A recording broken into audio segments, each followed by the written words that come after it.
سلام اویاری های عزیز، من زاز هستم.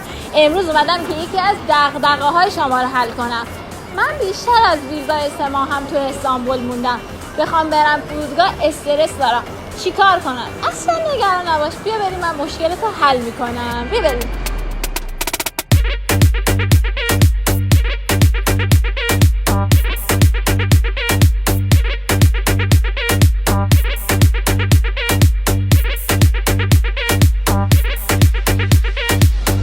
قبل از هر چیزی باید برین جزاتون رو پرداخت کنین، یعنی جریمه اضافه موندنتون، که باید برین پشت کانتر شماره 1، یعنی آخرین کانتر. اونجا میرین و جزا رو پرداخت میکنین. با هم بریم ببینین.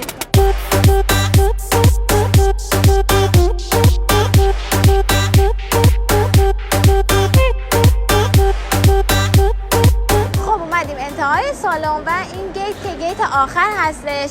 ولی توجه داشته باشین که حتما میایین اینجا اول باید کارت پروازتون رو گرفته باشین، یعنی باید در واقع مطمئن بشن که شما میخواین از کشور خارج بشین. به ازای ماه اولی که موندین $50 جریمه میشین و به ازای هر ماهی که بیشتر شده، یعنی هر یک ماه اضافه تر، $10 روی $50 میاد. ولی حتما باید پولی رو که میارین به صورت لیر پرداخت کنین. این خیلی نکته مهمیه.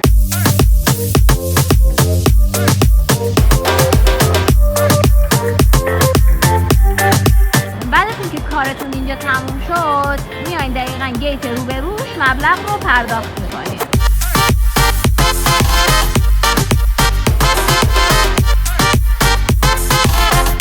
من میبینم که خیلی استرس اینو دارن که نکنه به این فرودگاه ما رو دستگیر کنن، رفتار بدی با همون داشته باشن، توهین کنن یا هر چیزی. نه، اصلا این اتفاقا نمیفته. خیلی هم محترمانه باهاتون رفتار میکنن.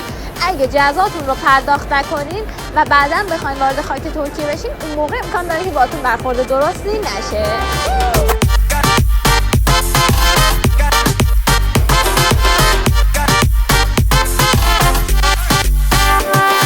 امیدوارم که هیچ وقت به مشکلی بر نخورین. اما هستن عزیزانی که با این داستان‌ها درگیر هستن. سعی کردم که هر چیزی که بلدم و متوجه شدم بهتون آموزش بدم، یاد بدم که شما هم بتونین مشکلتون رو راحت‌تر حل کنین و بدون استرس پیش برین. امیدوارم که از این ویدیو لذت برده باشین و کمکتون کرده باشه. خداحافظ.